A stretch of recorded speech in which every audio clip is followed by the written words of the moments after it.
Alright, what's up guys? It's time for me to do a review of the ESEE Zancudo. This knife is designed by Randall's Adventure Training Survival School, ESEE, and I've had this one for about 2 months now, so I'm going to go ahead and give you guys a review of it, tell you what I think. This knife has about a 2.94 inch blade, so right around 3 inches, which is about the smallest that I'll really go for an EDC knife, because for the time being I'm 20, I can't carry a gun or anything, so if I need to, my knife is going to be my defensive weapon pretty much, so I want something a little bigger. So this is about the smallest that I'll want to go for an EDC knife, but anyways, it has that about 3 inch blade. It's full flat ground, stone washed, has this plastic handle scale. It's like polymer something, one of those plastics. So, and on the back it has a stainless handle scale, the pocket clip, so that all looks nice. It's all stone washed together. It has on the front, symbol right here is the same, this ESEE sign with the skull and 2 knives, so that's what's on the blade right there. On the back side you got the Zancudo. It's like the knife as a mosquito. It says Zancudo, which is actually Spanish for mosquito. Has Taiwan, which it's made in Taiwan. I think it's ESEE's only knife that they have made overseas, but that's not to take away from the quality. It's a good knife. It's made by I forgot the maker's name over there. It says BRK on the blade. I think that has something to do with the maker. And it's AUS-8 full flat grind. So not a bad skillet you're getting with it, and the full flat grind is good for cutting, slicing mostly. And it also has a drop point blade, so that's the shape of the blade. I like that shape. It's a cool, little useful shape. It weighs 3 ounces, so not too heavy to carry around in your pocket and everything. It's pretty small. The close length, forgot the exact close length. The blade's 3 inches. The close length's probably like 3.5. So let's go ahead and I'll show you a paper cut test with that full flat ground AUS-8 blade, which I've been kind of experimenting with a little new sharpening thing that I've been doing, but you can see it takes a good edge, cut paper just fine. This is just some computer paper, but take that edge to slice the paper, so it does that just fine. Mostly, it does it really good because of that full flat ground blade. And I did some wood cutting, so I'll go ahead and roll that in too. Alright, here goes the Zancudo, cutting some wood.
Yeah, it does that just fine. Feathers and everything.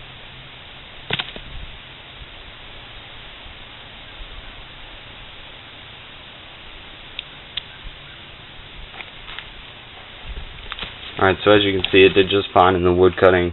I did that to, you know, check the strength of the knife, make sure it wasn't going to break or anything, because wood's pretty much the hardest thing you're going to be cutting with your knives, especially your EDC. You're not really going to cut anything harder than wood. And the edge retention held up alright. I mean, it's not the best in the world, but it's about a $30 knife, so, you know, you get what you get, and I think it's not too bad on this knife. That edge retention, it was still pretty sharp after doing the wood cutting. Probably sharp enough to slice paper. I didn't have paper with me out there. And so let's see. Also, when I was cutting the wood, it doesn't really hurt your hand or anything. Like a little bit, just because of how slim that handle is. It kind of digs in a little bit, but it's not too bothersome or anything. It's fine. I've dealt with worse knives. And when you're holding it in your hand, it kind of melts in your hand just because of that thin handle there. So that's good. The centering is just about perfect on this knife. You can see even after cutting the wood, maybe a tiny little bit off, but I don't think it really moved any. It locks up fine. I mean, it locks up good every time. Right there it's at about 50%, and it's been that way since I got it. It may have moved in a tiny little bit just from where, but I've cycled this knife hundreds of times, probably maybe without thousands by now. I don't know. I sit here and will play with my knives, and I'm messing up opening it as I'm saying that, but yeah, every time about 50%. That's good, and it's strong frame lock, and no play anyway, left, right, up, down. Haven't developed any play at all. Haven't had any yet. And if you did get some, and of course you got your pivot screw is Torx. You can just adjust that. It's all flow through, so you can clean that out easy. I got a bunch of pocket lint and shit in there, but you know, it's flow through. It's fine. I'll clean that out when it gets too dirty. It's really fast. It's a really fast knife. It takes a little bit of pressure to get it out. Once you just get your thumb in there, shoot it out. It's faster than a lot of spring assist knives and automatics or whatever. It's real. Here, I'll show you that again. Super fast. Get your thumb in there nice and good, and just shoots out super quick like that. So I like that. It's a fast knife if you need your knife to come out fast for whatever reason. I already talked about how this handle is this plastic kind of. It feels sort of cheap if you're just feeling the handle. It's like that thin plastic, whatever. It has some kind of a G10 design on there, I guess. It's not. This isn't a problem, but it's sort of flimsy. You can on the side. You can see you could lift it up. You can lift it up off there, but it's not a problem. I don't see it breaking. You're never going to be prying anything with that part of your knife or anything. So that's what that is. The pocket clip's good, no issues there. It's plenty sturdy.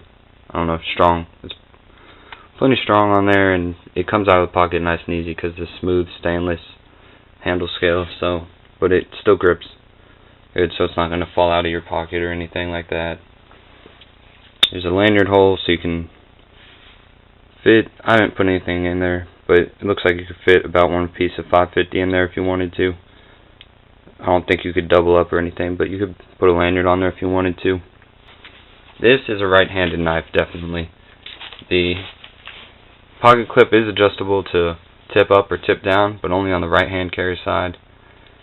And with your lock, it's set up so you engage it with disengage it with your right hand, like this.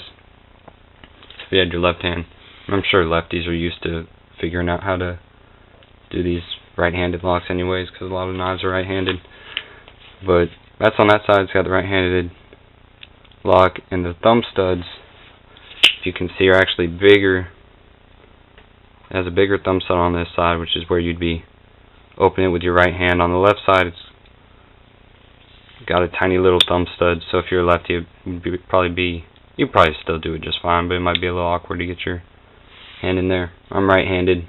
If you're a lefty, this knife might not be for you. It's just something to consider. It's got a little bit of jimping right there on the spine of the knife, which is, it's rounded, it's not too aggressive or anything. If you get your thumb right on there, it'll hold it, but it's not gonna bite back or anything like that. But it's there, it does a little bit if you want your jimping too, but so it's a pretty small EDC knife. For me it's small, but the jimping isn't too important on these EDC knives, I think. A lot of people really like their jimping to get all the control they need, so if you do, you can get your thumb to where it'll work with this jimping. It's sturdy. It hasn't broken, obviously, and nothing's come loose. No centering hasn't gone off. Still locks up perfect every time. There's basically, you can't even see any wear on this, and I've used it a lot. So far it's plenty durable. So it would be good for, like, if you want to get someone throwing a survival kit or whatever. Because, like, I got mine here for $35 from Mark's Outdoors. You can probably find them for 30, maybe in the 20s online if you look around. And they got, it's not just this color. I got like the coyote brown color. You can get them in black handles, black blades. On Blade HQ you can get a red handle. You can get them in like this OD handle. Just all kinds of different colors. You'll just have to look and see which handle is or which colors you like best, but you can get a whole bunch of different ones with this. But I'd use it for mainly EDC. You can take it out like I showed and cut wood, do some camping stuff with it. It's not going to hurt your knife. It'll be fine. Anything that you want to use a knife this size for, this knife will do just fine. Oh, by the way, here it is. Size comparison to a buck 110. Just something that everyone kind of knows. So as you can see, it's small. It's that much smaller, maybe an inch on the handle and on the blade. So yeah, there's that for size. Let's get that out of here. Yeah, for the price you're paying, about $30 we'll say. It's definitely worth $30. It's a good knife. I would definitely recommend getting this one if you're looking for a slim EDC knife for around $30. So there's my review of the ESEE Zancudo. Thanks for watching, guys. I'll see you on the next one. Just get your thumb in there nice and good and mess it up. Get your thumb in there nice and good.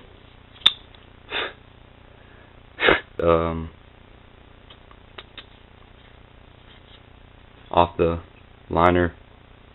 Yeah, liner. I don't know why I couldn't think of that word.